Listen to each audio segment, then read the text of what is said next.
Hey viewers, I am back with the new video. और इस video में हम बात करेंगे कि आप अपने डेली शेड्यूल को कैसे रिजिड कर सकते हो और उसको और बेटर कर सकते हो। मेरे भाई, मैं आप लोगों को एक चीज़ पहले ही बता दूं, you are preparing for NDA, ठीक है। और ये चीज़ इतना इजी तो नहीं होने वाली है यार। आपको अपने आप को बहुत ज़्यादा चेंज करना होगा। आपको अपने आप को एक रिजिड शेड्यूल में डालना होगा। आप जब तक आप अपने शेड्यूल के ऊपर वर्क नहीं करोगे, जब तक आप अपने लिए बिल्कुल डिटरमाइंड नहीं होगे, जब तक पूरे डे को आप ऑर्गेनाइज नहीं करोगे, तब तक कुछ भी चीज़ नहीं हो सकती। तो इस वीडियो में मैं बात करूँगा कि आप अपने डेली शेड्यूल को कैसे और बेटर कर सकते हो और उनमें ऐसे क्या क्या चेंजेस कर सकते हो जिसकी वजह से आपकी ओवरऑल पर्सनैलिटी और ज़्यादा इम्प्रूव हो जाए, ठीक है। सो इस वीडियो में हम बात करने वाले हैं पूरे मैथ्स, इंग्लिश, साइंस, जियो पॉलिटिक्स कैसे कवर करनी है, कम्युनिकेशन स्किल्स और ये सारी चीज़ें। सो पूरे स्लाइड्स के थ्रू हम लोग समझेंगे कि आपको अपने डेली शेड्यूल में क्या क्या चेंजेस करने हैं, उसमें क्या ऐड करना है, जिससे कि आप अपनी एसएसबी की तैयारी भी अभी से करना स्टार्ट कर दो। क्योंकि your journey is not only limited up to written, you have to understand this. आपको अपने शेड्यूल को इतना रिजिड बनाना होगा, आपको इतना बेटर करना होगा उसको, जिससे वो तुम्हारी ओवरऑल पर्सनैलिटी को डेवलप करे। आपका सिर्फ इतना काम नहीं है कि आपको रिटन क्रैक करना है, आपका ये भी काम है कि अपने आप की पर्सनैलिटी को भी इम्प्रूव करना है, ठीक है। तो इस वीडियो में हम उसी चीज़ पे बात करेंगे कि इन सारी चीज़ों के बाद हम कैसे उन चीज़ों के लिए भी टाइम निकाल सकते हैं जिनसे हमारी ओवरऑल पर्सनैलिटी पे बहुत ही ज़्यादा चेंज आएगा, ठीक है। तो ये सारी छोटी छोटी चीज़ें हैं जो मैं वीडियो में बताऊंगा। सो उसके थ्रू आप अपने आप को देखोगे कि बहुत हद तक इम्प्रूव कर पाओगे, ठीक है। सो उससे स्टार्ट करने से पहले मैंने आप लोगों के लिए एक एज अ मोटिवेशन रख रखा है इधर। इसके लिए पढ़ना है भाई आप लोगों को, ठीक है। जब ये आपके चेस्ट पे होता है ना, बिलीव मी, बहुत प्राउड फील होता है। जब ये मेरे चेस्ट पे लगा था फर्स्ट टाइम, मतलब क्या ही फीलिंग होती है वो। तो भाई आप लोगों को अपने आप को इम्प्रूव करना होगा, अपने शेड्यूल को रिजिड बनाना होगा, दूसरों से अलग बनना होगा, तभी ये चीज़ें मिलेंगी। बाकी ये जर्नी आप लोग देख सकते हो। NDA 146, 147, 148, TS 47, NDA 149, NDA 151 recommended 7th attempt. So it is just to get you some motivation, ठीक है, जिससे कि आप लोग समझो कि हाँ, अपने शेड्यूल को हमें भैया रिजिड करना है। अगर हमें एनडीए जाना है तो अपने आप की पर्सनैलिटी को इम्प्रूव करना होगा, ठीक है। तो चलो स्टार्ट करते हैं आपके शेड्यूल से कि आप लोगों का शेड्यूल क्या होता है, उसमें क्या क्या चेंजेस हो सकते हैं, ठीक है। वो सारी चीज़ों के ऊपर हम बात करेंगे, ठीक है। चलो, सबसे पहले जैसे कि आप लोगों का सबसे मोस्ट इम्पोर्टेंट होता है कि आपको मैथ्स करना होता है। अब मैथ्स में आप लोग क्या करते हो, मैथ्स में जब आप लोग पढ़ते हो तो आपकी क्लासेस रहती है 1.5 आवर की, 1.5 घंटे के आसपास ही रहती होगी। लेकिन जब आप उसको कंप्लीट कर पाते हो तो वो नोट्स वोट्स बनाने में पूरा मोर देन 2 आवर ले जाती है। एम आई राइट? बिल्कुल 2 घंटे ले जाता है मैथ्स, नो इशू, वो जाता है इतना। उसके बाद फिर आपको 1 आवर में प्रैक्टिस भी करनी होती है या उसको समझना भी होता है जो नोट्स में बना होता है। अब आप बोलोगे भैया कि हमको कभी कभी मैथ्स में ये दिक्कत आती है कि हम नोट्स कैसे बनाएं, हम कॉन्सेप्ट्स पढ़ लेते हैं लेकिन क्वेश्चंस नहीं हो पाते। तो वो सारे क्वेश्चंस भी आते हैं। भाई सारे क्वेश्चंस आई नो, जो जो दिक्कतें हैं तुम्हारी आई नो वेरी वेल, मैं भी उसी फेज से गुजरा हूँ, ठीक है। तो आपका जो पहला इस काम होता है अपने मैथ्स को लेके, वो ये कि आप लोगों को कॉन्सेप्ट्स पढ़ने हैं। उसके बाद आप लोगों को प्रैक्टिस करनी है, और प्रैक्टिस में ध्यान रखना जो क्लास में सीट्स कराई गई हैं या क्वेश्चंस दिए गए हैं उसके साथ साथ पीवाईक्यूज। तो ये तो तुम्हारा डेली शेड्यूल में होना ही होना है, ध्यान रखना। आपके डेली शेड्यूल में एक कॉन्सेप्ट जो भी आपने क्लास में पढ़ा है, और उसके साथ साथ प्रैक्टिस जो आपने पिछले चैप्टर्स कंप्लीट कर लिए हैं, उनके चैप्टर्स के जो क्वेश्चंस हैं उनको प्रैक्टिस करना है। तो ध्यान रखना आपके डेली शेड्यूल में मैं क्या बता रहा हूँ, कॉन्सेप्ट जो भी आप क्लासेस में पढ़ते हो उसके साथ साथ प्रैक्टिस। प्रैक्टिस किस चीज़ की? जो चैप्टर आपका कंप्लीट हो चुका है, ठीक है। सो आपको अपने पूरे दिन को ऐसे फ्रेम करना होगा। देखो आप लोगों को सीधे सीधे ये चीज़ तो दिख रही है कि 2 आवर आपके कॉन्सेप्ट्स लग जाएंगे आराम से, और 1 आवर आपका प्रैक्टिस में जाता है। तो देखो भाई कोई बात नहीं, मैथ्स बहुत इंपॉर्टेंट रोल प्ले करता है, ठीक है। और एज यू नो कि जब आप मैथ्स में स्कोर ही नहीं कर पाओगे, जब मैथ्स ही क्लियर नहीं कर पाओगे, तो आपका पेपर ही चेक नहीं हो पाएगा। तो ध्यान रखना, अगर आपके मैथ्स में 3 आवर्स अगर आप दे पा रहे हो उस चीज़ को, तो बहुत अच्छी बात है। 3 आवर्स में आप अच्छे से अपने मैथ्स को कवर कर पाओगे विद इन 5-6 मंथ, ठीक है। और मैं आप लोगों के लिए एक चीज़ और बता दूं, जो आपसे ये है ना कि आपसे क्वेश्चन सॉल्व नहीं हो पाते, बहुत सारे बच्चों की दिक्कत होती है। लाइक आप लोग जो वीडियो देख रहे हो, आपको भी ये होगा, आप सच सच बताओ, आपको ये नहीं पता कि आप कभी कभी जब आपने PYQ सॉल्व करते हो मैथ्स के, जैसे आपका कॉन्सेप्ट पूरा हो गया, उसके बाद जब आप PYQs लगाते हो तो आपसे बनते नहीं हैं। मैं कह सकता हूँ कि आउट ऑफ 100 70 से 80% एस्पिरेंट्स यही बोलते हैं कि भैया हमसे PYQ सॉल्व नहीं होते इवन आफ्टर द कॉन्सेप्ट। तो उस चीज़ के लिए मैंने एक पूरी वीडियो बना रखी है भाई, बहुत अच्छी स्ट्रेटजी बता रखी है उस वीडियो में कि आपको अपने PYQs को कैसे सॉल्व करना होता है, और क्या रीजंस हैं जिसकी वजह से आप PYQ सॉल्व नहीं कर पा रहे हो। आप कहाँ लैग कर रहे हो, क्या आप नोट्स में लैग कर रहे हो, या आपके जो कॉन्सेप्ट हैं वही क्लियर नहीं है, या फिर मैं बात करूं कि आपने जो क्वेश्चंस लगाए हैं उनकी अप्रोच ठीक नहीं है। तो मैंने ना बहुत अच्छे से एक 30 मिनट की वीडियो बना रखी है, उसको आराम से कान में बिल्कुल एकांत होके उसको आधे घंटे तक सुनना। जो आधे घंटे की वीडियो है उसमें मैंने बहुत अच्छे से बताया कि PYQs के लिए क्या स्ट्रेटेजी रहनी चाहिए। आपसे क्वेश्चन सॉल्व नहीं हो रहे, वो जो रीजंस हैं वो मैंने उसमें बताए हैं। बिलीव मी, उस वीडियो को देखने के बाद आप खुद बोलोगे हाँ भैया, यही सारी दिक्कत थी जिस वजह से हम PYQ सॉल्व नहीं कर पा रहे थे। हम अपने कॉन्सेप्ट्स कर लेते हैं दिन में, हम प्रैक्टिस भी कर लेते हैं, लेकिन जब PYQs की बात आती है तो वो हमसे नहीं होते। तो उस चीज़ के लिए मैंने जो वीडियो बना रखी है उसकी मैं डिस्क्रिप्शन में लिंक दे दूंगा। इस वीडियो को ख़त्म होने के बाद उसको देख लेना, ठीक है। बिलीव मी, बहुत बेनिफिशियल होने वाली है। एक चीज़ ध्यान रखना, जब भी आप पढ़ो ना तो पढ़ने से पहले स्ट्रेटेजी बनाओ। उस स्ट्रेटेजी को समझो कि मेरे को पढ़ना कैसे है, मेरे को क्वेश्चंस की अप्रोच क्या रखनी है, कौन कौन से चैप्टर्स करने हैं, ना कि सिर्फ पढ़ते जा रहे हो पढ़ते जा रहे हो, ठीक है। आगे आते हैं, अगला पार्ट है तुम्हारा इंग्लिश का। तो देखो यार, इंग्लिश में एज यू नो कि वोकैब का पार्ट होता है और आपका ग्रामर का पार्ट होता है। तो वोकैब पार्ट के लिए आपको 1 आवर आराम से लग जाएगा अगर आप अपने नोट्स बनाओगे खुद से वोकैब के लिए, ठीक है। एंड जब आप रूल्स पढ़ते हो, ग्रामर के रूल्स पढ़ते हो, तो उसके लिए भी आपको 1 आवर चाहिए ही चाहिए, ठीक है। तो मैं क्या बोलूँगा आप लोगों को भाई, 1 आवर आपका ग्रामर में जाएगा, 1 आवर आपका वोकैब पार्ट में जाएगा, और 2 आवर इंग्लिश के लिए बहुत होते हैं। एज यू नो 50 क्वेश्चंस आते हैं, और 50 क्वेश्चंस अगर आप उसमें 40 भी अटेम्प्ट कर पाते हैं सही सही एक्यूरेसी अच्छी रख के, 40 क्वेश्चन आपके ठीक होते हैं, सोच रहे हो कितना कितना ज़्यादा आपका GAT पार्ट आपको स्कोर दे रहा है। So that's why I am saying कि फोकस करो भाई वोकैब पार्ट पे, ग्रामर पे। तो आपके जो डेली शेड्यूल है उसमें वोकैब पार्ट आपका होना चाहिए डेली। अगर आपका वोकैब पार्ट नहीं है डेली शेड्यूल में, देन भूल जाओ कि आपकी इंग्लिश सुधरने वाली है। एक बार को अगर ग्रामर नहीं पढ़ोगे अच्छे से कोई बात नहीं, लेकिन अगर वोकैब पार्ट नहीं पढ़ोगे, आपकी SSB भी खराब हो जाएगी। इवन आप वहाँ पे साइनो एंटो भी नहीं कर पाओगे, मीनिंग ही नहीं निकाल पाओगे अगर कॉम्प्रीहेंशन आएगा तो। EDMs ही नहीं कर पाओगे क्योंकि तुमको तो आता ही नहीं वोकैब पार्ट। तो वोकेबलरी बहुत इंपॉर्टेंट होने वाली है, तो इसलिए इसे डेली शेड्यूल में रखो। और मैं आप लोगों को बता दूं, जैसे कि जो वर्ड सीरीज़ है मेरी A to Z word series, believe me मैंने उसमें इतने एफर्ट्स लगाए हैं। आप उसमें 26 लेक्चर्स होंगे, ठीक है। तो आपके पास आराम से इनफ टाइम है, 26 लेक्चर्स विद इन 1 मंथ आप ख़त्म कर सकते हो।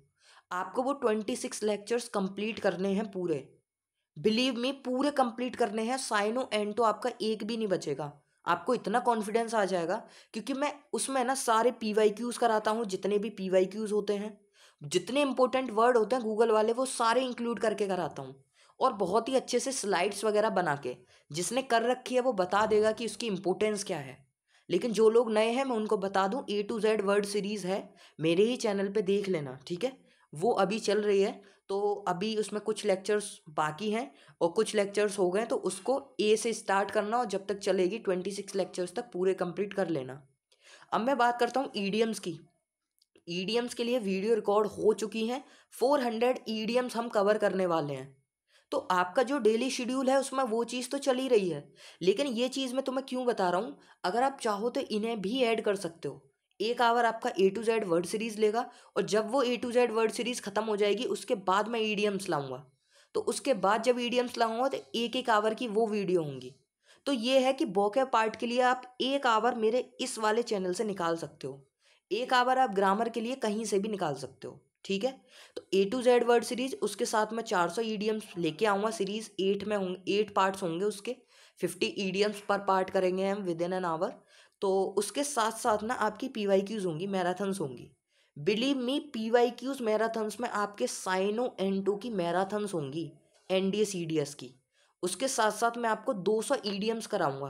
कैन यू बिलीव इट, 2023 से 2018 तक के जितने ईडीएम्स आए हुए हैं सारे कवर करेंगे मैराथन्स में। विद इन 2-3 मैराथन सारे कवर हो जाएंगे, ठीक है। तो आपका जो वोकैब का पार्ट है ना, पूरा बहुत अच्छे से मैं करा दूंगा। Believe me, don't worry. आप सिर्फ अपने डेली शेड्यूल में जो मैंने बताया है कॉन्सेप्ट, प्रैक्टिस, उसके साथ साथ जो वोकैब पार्ट मैंने बताया है, अब उस चीज़ को इंक्लूड कर लो, ठीक है। अब बात आती है आपका इंग्लिश पार्ट ऐसे कवर हो रहा है, मैथ्स के लिए मैंने बता दिया। अब आगे आते हैं साइंस के लिए। अगर आप साइंस के लिए 1 आवर दे रहे हो सो इट्स एनफ, क्योंकि 1-1 आवर अब दे दोगे, देखो क्योंकि ज़्यादा है नहीं साइंस में। बायोलॉजी के मुश्किल से मुश्किल 15 से 20 लेक्चर्स में बायोलॉजी ख़त्म हो जाती है। केमिस्ट्री भी 15 से 20 लेक्चर्स में ख़त्म हो जाती है। और एक चीज़ का ध्यान रखना, साइंस के लिए जो मोस्ट इंपॉर्टेंट चीज़ है, चलो हो सकता है फिजिक्स के लिए आपको 45 लेक्चर्स लग जाएं, 2 महीने लग जाएं, बट कोई बात नहीं, विद इन 3-4 मंथ्स आपका साइंस ख़त्म हो जाता है। तो ध्यान रखना, आपके डेली शेड्यूल में साइंस भी इंक्लूड होना चाहिए। चाहे आप केमिस्ट्री कर रहे हो, चाहे फिजिक्स कर रहे हो, चाहे बायोलॉजी कर रहे हो, आपका साइंस इंक्लूड होना चाहिए। अब मैं तुम्हें एक चीज़ बता दूं साइंस के लिए, साइंस में PYQs के ऊपर बहुत क्वेश्चंस बनते हैं। PYQs बहुत ज़्यादा रिपीट होते हैं। बिलीव मी, मैं कह रहा हूँ ना, बहुत ज़्यादा, तो मतलब बहुत ज़्यादा। जो भी पहले आए हुए हैं उन्हीं से रिलेटेड जो भी चीज़ें होती हैं वही दोबारा पूछ ली जाती हैं। CDS का NDA में दे देगा, NDA का क्वेश्चन CDS में दे देगा, घुमा घुमा के वही सारी चीज़ें पूछ ली जाती हैं। तो ध्यान रखना, जो PYQs हैं वो बहुत इंपॉर्टेंट है। जब आप साइंस सेक्शन को कवर करो तो ध्यान रखना उसके PYQs भी लगाते रहना। जो PYQs हैं उन PYQs को प्लीज़ लगा लेना साइंस को करने के बाद। तो ध्यान रखना, आपके डेली शेड्यूल में साइंस के बाद साइंस के PYQs की प्रैक्टिस भी होनी चाहिए, ठीक है। अब मैं ना अपने चैनल पे एक क्वेश्चन सीरीज भी लेके आऊँगा, डोंट वरी। PYQs की पूरी सीरीज होगी साइंस की। तो उसमें आई थिंक हम अराउंड आई थिंक 15 से 20 लेक्चर्स कर लेंगे, जिसमें हम PYQs को ही डिस्कस करेंगे, साइंस की PYQs को, और उनसे रिलेटेड जो बन सकते हैं क्वेश्चंस उनके ऊपर भी डिस्कशन करेंगे। सो डोंट वरी, साइंस का सेक्शन कवर करा दूंगा, डोंट वरी। लेकिन अभी जो तुम्हें करना है वो अपना साइंस के सेक्शन को कवर करना है, जहाँ से भी तुम पढ़ रहे हो, उसके साथ साथ PYQs लगाते रहना। मैं बार बार बोल रहा हूँ, अपने डेली शेड्यूल में ये चीज़ें इंक्लूड करो। जब तक नहीं करोगे रिटन नहीं होने वाला। कई सारी चीज़ें करनी पड़ेंगी तब रिकमेंडेशन मिलेगा, तब प्लस की चाह करना। तो आप लोग ऐसे ही प्लस नहीं मिल जाता। 5 लाख लोग एग्ज़ाम देते हैं, 5 लाख में से 500 को प्लस मिलना है। ये अब 5 लाख में से 500 में आना है तो मेहनत तो करनी पड़ेगी। ये सारे शेड्यूल तो रखने पड़ेंगे आप लोगों को। हर दूसरा बंदा, हर तीसरा बंदा जी जान झोंक रहा है भाई पढ़ाई में, समझो तुम्हें कुछ अलग से करना होगा, तुम्हें एफर्ट्स लगाने होंगे। मैं तुम्हें स्ट्रेटेजी बता रहा हूँ, उस चीज़ को फॉलो करो ना, वाई आर यू वरिंग। तो साइंस में आपको वो रखना है, साथ साथ PYQs की प्रैक्टिस रखना। जब मैं सीरीज लेके आऊँगा उसमें वो सारे मैं करा दूंगा, ठीक है। अब आगे आते हैं, आपका डेली का ज्योग्राफी, पॉलिटिक्स, हिस्ट्री या इकोनॉमिक्स में से कुछ भी चल रहा होगा किसी भी सोर्स से, ठीक है। अगर नहीं चल रहा है तो कोई बात नहीं, साइंस वगैरह चल रही है, इंग्लिश चल रही है, मैथ्स चल रही है आपकी, दैट्स एनफ। एंड टाइम पे करंट अफेयर्स कर लेना, कुछ क्लासेस किसी भी चैनल से, किसी भी चैनल से कर लेना, डिफेंस के चैनल से, ठीक है। तो करंट अफेयर्स बहुत अच्छी रहेंगी, वहाँ से कहीं से भी कर लेना आप लोग। अगर मैं बात करूँ ज्योग्राफी, पॉलिटिक्स, हिस्ट्री, इकोनॉमिक्स, यहाँ से आपका कोई एक चल रही होगी, कोई सा भी एक चैप्टर चल रहा होगा जहाँ से भी आप पढ़ रहे होगे, और आई थिंक आपको 2 आवर्स तो लग रहे होंगे, क्योंकि आप अभी उस फील्ड में नए हो, ज्योग्राफी में, पॉलिटिक्स में, हिस्ट्री में।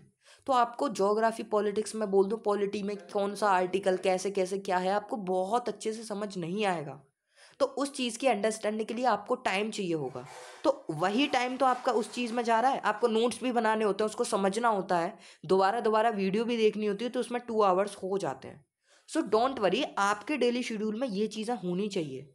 मैथ्स का बता दिया, इंग्लिश में ये चीज़ होनी चाहिए, साइंस का मैंने बता दिया, और ज्योग्राफी पॉलिटिक्स 2 आवर एनफ है।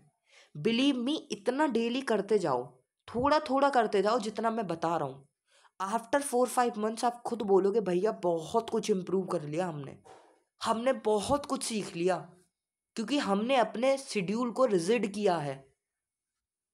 अब तुम देखो, 2 घंटे आप इधर दे रहे हो, 1 घंटा इधर दे रहे हो, 2 घंटे इधर दे रहे हो, 2 और 2 4 और 1 5 और 2 7 और 1 8, आप 8 आवर्स अपनी पढ़ाई को दे रहे हो। भाई 8 आवर्स इन अ डे नहीं, कुछ भी कम नहीं होते हैं ये। 8 आवर्स अगर आप बिल्कुल डिटरमाइंड होके पढ़ रहे हो, 8 घंटे बहुत होते हैं, believe me.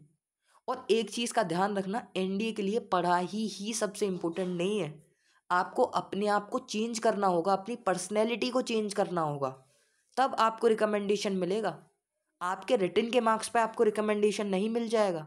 That's why I am telling you to better your daily schedule.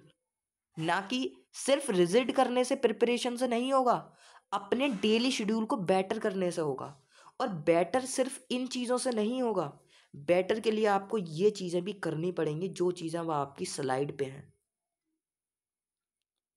आप लोग खुद बताओ, कितनों का एम है कि सिर्फ मैं एनडीए रिटन क्रैक कर दूं? सबको प्लस चाहिए ना, सबको एकेडमी ज्वाइन करनी है, सबको लेफ्टिनेंट बनना है। तो लेफ्टिनेंट बनना है तो अपनी पर्सनैलिटी को तो चेंज करना होगा, अपने आप को इम्प्रूव तो करोगे।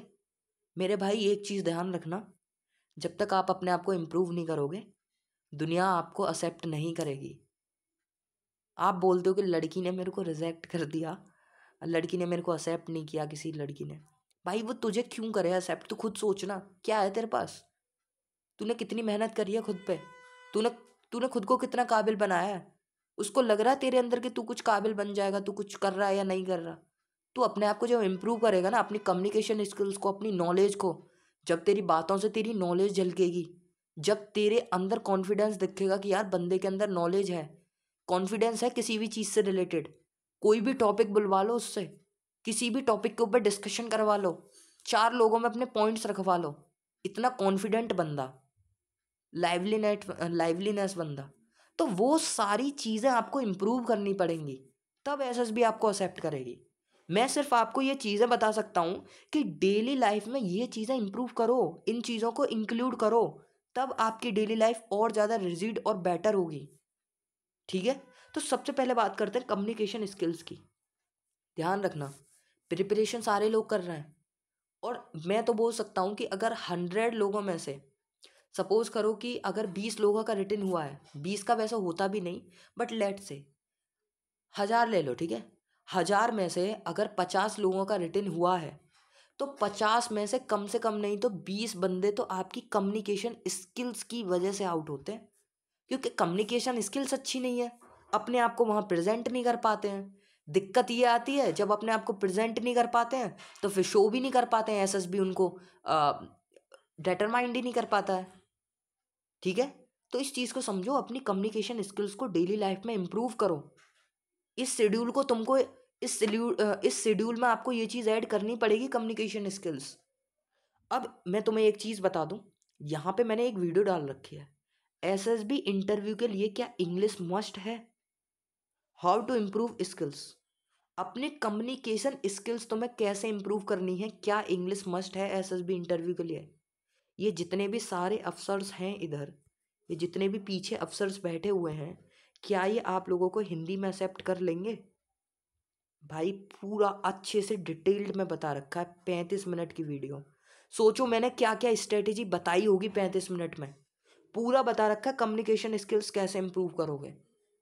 तो ध्यान रखना, आपको जब अपने कम्युनिकेशन स्किल्स के लिए कमांड करनी है, उसके ऊपर कमांड करनी है, इस वीडियो की जो लिंक है मैं डिस्क्रिप्शन में दे दूंगा, प्लीज़ विजिट इट, क्योंकि आपको ये चीज़ समझनी पड़ेगी। इंग्लिश तब तक इम्प्रूव नहीं करोगे, आपके रिटन क्रैक होने का कुछ भी फ़ायदा नहीं है। बिलीव मी, पहले दिन आउट होके आ जाओगे, डिसहार्टेंड हो जाओगे, कुछ हासिल नहीं होगा।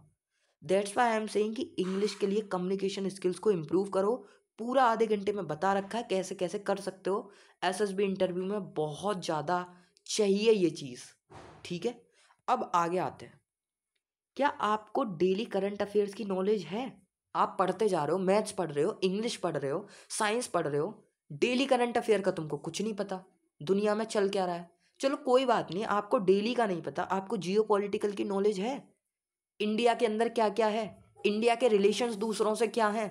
आप एसएसबी देने जाओगे, आपको पता है कि इंडिया के साथ रशिया के साथ क्या रिलेशन है इंडिया के। तो इनको डेली लाइफ में पढ़ो। जब तक आप डेली इन चीज़ों को नहीं पढ़ोगे, आप कैसे कर लोगे? सोचो यार, एक साथ तो आप पढ़ नहीं लोगे। जब आपका ये शेड्यूल है, उसके साथ साथ इन चीज़ों को इंक्लूड करो ना। तभी तो बोल रहा हूँ रिजिड करने को, अपने शेड्यूल को रिजिड करना है। और रिजिड कैसे करना है और बेटर कैसे करना है, इन चीज़ों को इंक्लूड करके बेटर करना है। जियो पॉलिटिक्स की नॉलेज बढ़ाओ मेरे भाई। अपनी इंडिया के जो दूसरों देशों के साथ रिलेशंस हैं, अपना इंडिया क्या क्या कर रहा है, किसको कैसे, इकोनॉमी क्या है, आर्म फोर्सेस में क्या चल रहा है, ये सारी चीज़ें पता होनी चाहिए। आपको क्या डिफेंस रिलेटेड इंफॉर्मेशन है, उसके ऊपर नॉलेज है? आप डिफेंस की तैयारी कर रहे हो, डेली मैथ्स पढ़े जा रहे हो, इंग्लिश पढ़े जा रहे हो, क्या फ़ायदा उसे पढ़ने का जब तुम्हें ये नहीं पता कि आप कौन सी रैंक पे जाओगे, कौन कौन से प्रमोशंस होंगे, कैसे कैसे क्या रहता है वहाँ, कौन कौन सी आर्म सर्विसेज है आर्मी की, कैसे आर्मी ऑपरेट करती है, कौन कौन से मिशंस कर चुके हैं। जब आपको यही नहीं पता तो आप क्या एनडीए की प्रिपरेशन कर रहे हो? एनडीए की प्रिपरेशन, एक चीज़ ध्यान रखना, सिर्फ रिटन नहीं होती है कि तुमने मैथ्स पढ़ ली, तुमने जियोग्राफी पढ़ ली, तुमने इंग्लिश पढ़ ली, अच्छे से हो गई। अपने आप के शेड्यूल को चेंज करना पड़ता है और उस शेड्यूल में ये चीज़ें इंक्लूड करनी होती हैं। आर्मी में जाना है तो ये चीज़ें इंक्लूड करनी पड़ेंगी, ये चीज़ें मस्ट हैं। ये एनडीए सीडीएस है मेरे भाई, यहाँ पे ये चीज़ें चाहिए होती हैं रिटन के साथ साथ। अब मैं आगे बात करता हूँ। अगर मैं बात करूँ जियो पॉलिटिकल नॉलेज की या करंट अफेयर्स की, तो मैंने उसके लिए भी एक वीडियो, देखो यार मैंने तुम्हारे लिए सब बना रखा है, तुम एक बार चैनल पे जाओ तो सही। तुम्हारा एक एक डाउट के लिए मैंने वीडियो बना रखा है। आप लोग एक बार चैनल के अंदर जाके विजिट तो करो यार।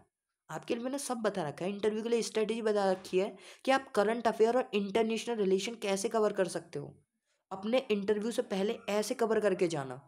चलो ये तो इंटरव्यू वाली बात हो गई, लेकिन यहाँ मैं डेली शेड्यूल के लिए बता रहा हूँ। डेली शेड्यूल में आप जियो पॉलिटिक्स की चीज़ें पढ़ो।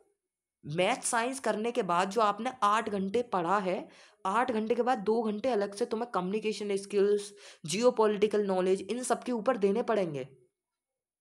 डिफेंस रिलेटेड इन्फॉर्मेशन तुम्हें निकालनी होगी, आर्मी कैसे ऑपरेट करती है, कौन कौन से मिशंस किए हैं, कौन कौन से ऑपरेशंस कर चुकी है आर्मी, डिफेंस में कौन क्या आता है, कैसे कैसे शेड्यूल्स हैं, सारी चीज़ें।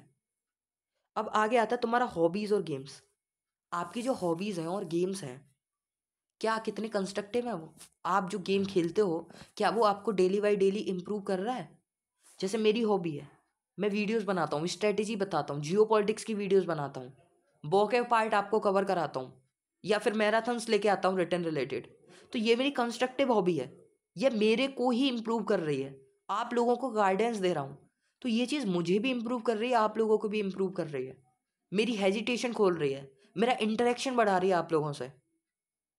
तो आपकी हॉबीज़ और गेम्स आपको कितना ऊपर लेके जा रहे हैं, वो सारी चीज़ें आपको डेली लाइफ में देखनी पड़ेंगी। कि जो मैं चीज़ें कर रहा हूँ, गेम्स खेल रहा हूँ, जो मैं हॉबीज़ है मेरी, क्या वो मेरे को कंस्ट्रक्टिव बना रही हैं? और सबसे लास्ट चीज़, आपको अपने बारे में कितना पता है, अपने दोस्तों के बारे में कितना पता है, अपनी फैमिली के बारे में कितना पता है? बताओ यार एक बार, कितना पता है आप लोगों को? आप एसएसबी देने जा रहे हो, मैथ तुमने अच्छे से पढ़ लिया, साइंस तुमने अच्छे से पढ़ ली, रिटन तुम्हारा हो गया। रिटन के बाद वहाँ पे पूछा कि तुम अपने अंदर ऐसी 3 चीज़ें बता दो जो आपके पापा आप में चेंज करना चाहते हैं। अब तुम क्या वहाँ ये बोलोगे कि मेरे पापा ये बोलते हैं कि बेटा तेरा इंटीग्रेशन वीक है, तू अपना इंटीग्रेशन सुधार, तेरे मैथ्स में इंटीग्रेशन में नंबर कम आते हैं? क्या ये आंसर होगा? तो अपने आप को पहचानो, अपने अंदर झांको, डेली लाइफ में अपनी चीज़ों को देखो, मैं कहाँ लैग कर रहा हूँ, मैं कहाँ कहाँ अपने आप को इम्प्रूव कर सकता हूँ, मेरे कौन से पोर्शन वीक है, क्या मेरा करंट अफेयर वीक है, क्या मेरी जियो पॉलिटिकल नॉलेज वीक है, या फिर मेरे इंग्लिश पार्ट वीक है। इंग्लिश पार्ट वीक है तो मेरा कौन सा पार्ट वीक है? उसको कैसे इम्प्रूव करूँ? कोई भी दिक्कत आ रही है मेरे कमेंट सेक्शन में क्वेश्चन चेपो ना, मेरे कमेंट सेक्शन में क्वेश्चन डालो तुम कि भैया ये दिक्कत आ रही है। आपके सारे डाउट्स की वीडियोस मैंने बना रखी है। डोंट वरी यार, ये सारी चीज़ें आप डेली लाइफ में करो, तभी आपकी डेली जो शेड्यूल है और ज़्यादा रिजिड होगा। और बिलीव मी, जब ये शेड्यूल रखोगे ना, ये जो पूरा शेड्यूल मैंने बताया है इधर, बिलीव मी 4-5 महीने बाद ये बोलोगे कम्युनिकेशन स्किल्स भैया क्या ही इम्प्रूव हुई हैं। जियो पॉलिटिकल नॉलेज, अरे पूछो तो सही, रशिया चाइना किसी के ऊपर तो पूछो, सब पता है। डिफेंस रिलेटेड पता होगा भाई तुमको, जब तुम पढ़ोगे डेली डेली तुमको इतना कॉन्फिडेंस होगा कि आप डिफेंस से रिलेटेड चीज़ें बता पाओ। हाँ भाई मुझे पता है डिफेंस रिलेटेड, कुछ भी पूछ लो। हाँ मेरे गेम्स मेरे हॉबीज़ मुझको कंस्ट्रक्टिव कर रहे हैं, मुझे ऊपर उठा रहे हैं। हाँ मैं अपने बारे में जानता हूँ मेरे में क्या कमी है, मेरे दोस्त मुझ में क्या चेंज करना चाहते हैं, मेरी फैमिली मुझसे किन किन चीज़ों पे खफा रहती है, मेरी फैमिली मुझसे किन किन चीज़ों को मुझको अप्रिशिएट करती है, मुझसे कौन कौन से काम करवाती है, कौन कौन से काम, कौन कौन से रेस्पॉन्सिबिलिटीज़ उन्होंने मेरे को दे रखे हैं। तो ये सारी चीज़ें आपको डेली लाइफ में इम्प्रूव करनी पड़ेंगी। It is not only limited up to written, मैं हर बार बोलता हूँ ये चीज़। अपने शेड्यूल को बेटर और रिजिड करने के लिए सिर्फ रिटन पार्ट को इम्प्रूव करना नहीं होता है, अपने आप को इम्प्रूव करना होता है। और इस चीज़ का एग्जाम्पल आप इधर भी देख सकते हो। रिटन नहीं हुआ मेरा 146 में, कोई बात नहीं। 147 नहीं हुआ, कोई बात नहीं। क्या मैं रिटन के ऊपर ही रहता? 148 में रिटन हुआ लेकिन कॉन्फ्रेंस आउट क्यों? क्यों हुआ भाई? मैं तो रिटन की अच्छे से प्रिपरेशन की ना, आप लोग भी रिटन की कर रहे हो अच्छे से। भाई अपने आप को इम्प्रूव करना होगा। रिटन के बाद अपने आप को एसएसबी के लिए प्रिपेयर करना होगा। फिर से कॉन्फ्रेंस आउट, फिर स्क्रीन आउट। एनडीए से रिटन हुआ ना मेरा, दोबारा रिटन हुआ। अब आप लोग बोलोगे हाँ भैया रिटन हुआ, अब एसएसबी के लिए ही करना होगा। हाँ भाई करना होगा, और ये एक साथ नहीं होगी। रिटन करने के बाद अगर आप सोचते हो कि हाँ एसएसबी की तैयारी विद इन 2 मंथ हम लोग कर लेंगे, डैट इज़ नॉट पॉसिबल। भाई मुझे खुद लग गए 6-7 महीने मेरे को खुद को इम्प्रूव करने में। 149 स्क्रीन आउट, फिर कॉन्फ्रेंस आउट, फिर स्क्रीन आउट, फिर conference out and then recommended. तो चीज़ों को धीरे धीरे करके इम्प्रूव किया जाता है। लेकिन ये सारी चीज़ें मैं अभी से तुमको क्यों बता रहा हूँ, जिससे कि बाद में तुम डिसहार्टन ना हो, बाद में तुम्हें ये ना लगे कि यार हमने रिटन की प्रिपरेशन की लेकिन एसएसबी की बात आई तो हमसे कुछ नहीं हुआ। तो अपने आप को ऐसे ही डेली शेड्यूल में इम्प्रूव करना होगा। और जिस दिन तुम अपने आप को इम्प्रूव कर लोगे, उस दिन आपकी जो वो है ना, क्या बोलते हैं, तुम्हारा लव, जिससे तुम अंदर ही अंदर प्यार करते हो, वो भी तुम एक्सेप्ट कर लेगा। बिलीव मी, जिस दिन अपने आप को तुम इम्प्रूव करना चालू कर दोगे, हर कोई तुम्हें एक्सेप्ट करना चालू कर देगा। ठीक है। सो आई थिंक आपको ये चीज़ समझ आई होगी कि आपको अपने डेली शेड्यूल में ये चीज़ें ऐड करनी है, because you are NDA CDS aspirant. आप सिर्फ रिटन पे नहीं रह सकते हो। बाकी जो मैथ्स के लिए मैंने बता रखा है कि अगर पीवाईक्यू सॉल्व नहीं हो रहे हैं, प्लीज़ प्लीज़ प्लीज़ विजिट ज़रूर करना। बहुत एफर्ट्स लगे हैं उस वीडियो में, एक एक डाउट मैंने वहाँ पे क्लियर किया है तुम्हारा। और अगर कोई और डाउट आता है तो वो मेरे कमेंट सेक्शन में पूछ लेना, या फिर टेलीग्राम ग्रुप है मेरा Garbhit hub, as you know, GARBHIT Garbhit hub. वहाँ पे मैं वीडियोस डालता रहता हूँ, तो वहाँ पे मैं लिंक डालता रहता हूँ, या जो भी PDF वगैरह आती हैं तो वहाँ से वो चीज़ें आप देख लेना। ठीक है। तो बाकी अपने शेड्यूल को ऐसे ही इम्प्रूव करते रहो। और बाकी देखो सीरीज़ वगैरह जो कुछ मेरे से बनेगा मैं ले आऊँगा।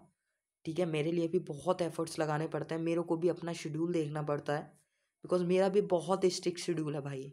बट मेरे को कैसे भी मैनेज करना होता है वीडियोस बनाने के लिए। ठीक है। क्योंकि इनमें बहुत टाइम लगता है, 2-2 घंटे लग जाते हैं एडिटिंग करने में, स्लाइड्स बनाने में, फिर वीडियो रिकॉर्ड करने में, तो क्या बहुत टाइम लग जाता है। ठीक है। चलो तो कोई बात नहीं, आप अपने पढ़ते रहो, आप लोगों के लिए स्ट्रेटेजी मैं बताता रहूँगा। Don't worry, I am with you. और अगर कोई भी क्वेश्चन है तो कमेंट सेक्शन में पूछ लेना, डोंट वरी। ठीक है। सो गॉड ब्लेस यू।